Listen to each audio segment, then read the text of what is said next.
хурлын дарга эрхэм гишүүдээ Монгол Улсын засгийн газраас 2025 оны 1-р сарын 24-ний өдөр улсын хуралд өргөн мэдүүлсэн хүний эрх хэрэгжүүлэг хангахтай холбоотой зарим хуульд нэмэлт өөрчлөлт оруулах тухай хуулийн төслүүдийн хэлэлцэх хэсэг хэлэлцүүлгийг улсын хурал 2025 оны 4-р сарын 3-4-ний өдрийн чуулганы нэгдсэн хуралдаанаар хэлэлцэж анхны хэлэлцүүлэгт бэлтгүүлэхээр хууль зүйн байнгын хороонд шилжүүлсэн.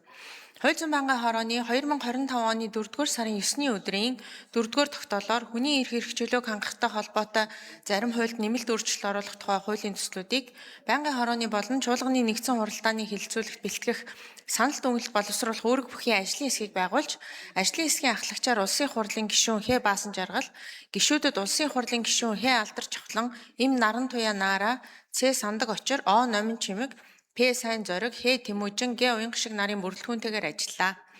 Хууль зүйн байнгын хороо 2026 оны 6-р сарын 16-ны өдрийн хуралдаанаараа дээрх хуулийн төслүүдийн анхны хэлэлцүүлгийг Монгол Улсын их хурлын чуулганы хуралдааны дэгийн тухай хуулийн 39-р зүйл заасны дагуу явуулж, зарчмын зөрүүтэй саналын томьёолыг нэг бүрчлэн хэлэлцэн санал хураалт явуулсан талаарх дараах санал дүгнэлтийг танилцуулж байна. 1. Хууль зүйн тусалцааны тухай хуульд нэмэлт өөрчлөлт оруулах тухай хуулийн төсөлд хууль зүйн тусалцаа авах эрх бүхий этгээдийн хүрээг тодорхой болгож, хамгаалтанд байгаа гэрч хохирогчид хууль зүйн тусалцаа үзүүлэх зохицуултыг боловсронгуй болгох, хувийн өмгөөлөгчөөр хууль зүйн тусалцаа үзүүлэх ажиллагааг өмгөөлөгчний холбооны оролцоотой хэрэгжүүлж, өмгөөлөгч томилох, гэрээ байгуулах харилцааг тодорхой болгох. 2.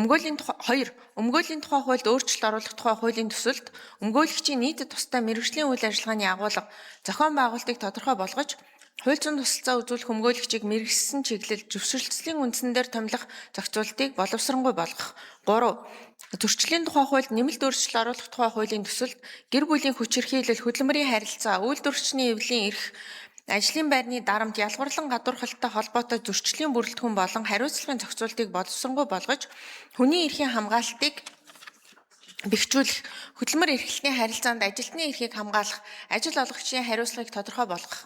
4. Хуульчийн эрх зүйн байдлын тухай хуульд өөрчлөлт оруулах хуулийн төсөлд хуульчийн үргэлжилсэн сургалтын зорилго, агуулга, заавал хамруулах сэдвийг тодорхой болгож, хүний эрх, үндсэн хууль, олон улсын гэрээ, хуульчийн ёс зүй, хууль тогтоомжийн шинжилгээний асуудлыг сургалтын үндсэн агуулгад тусгах. 5. Зөрчил шалган шийдвэрлэх тухай хуульд нэмэлт өөрчлөлт оруулах тухай хуулийн төсөлд эрх бүхий албан тушаалтны зөрчил шалган шийдвэрлэх ажиллагааны харьяалын талаарх зохицуултыг тодорхой болгож, зөрчил хийдлийг арилгах. 6. Хөгжлийн бодлого төлөвлөлт, түүний удирдлагын тухай хуульд нэмэлт оруулах тухай хуулийн төсөлд хөгжлийн бодлого, төлөвлөлтийн баримтчиг боловсруулах, батлах, хэрэгжүүлэх үйл ажиллагаанд хүний эрх хэрэгжүүлээг дээдлэх зарчмыг тодорхой тусгах замаар хүний эрхэд суурилсан төлөвлөлтийн тогтолцоог бэхжүүлэх. 7.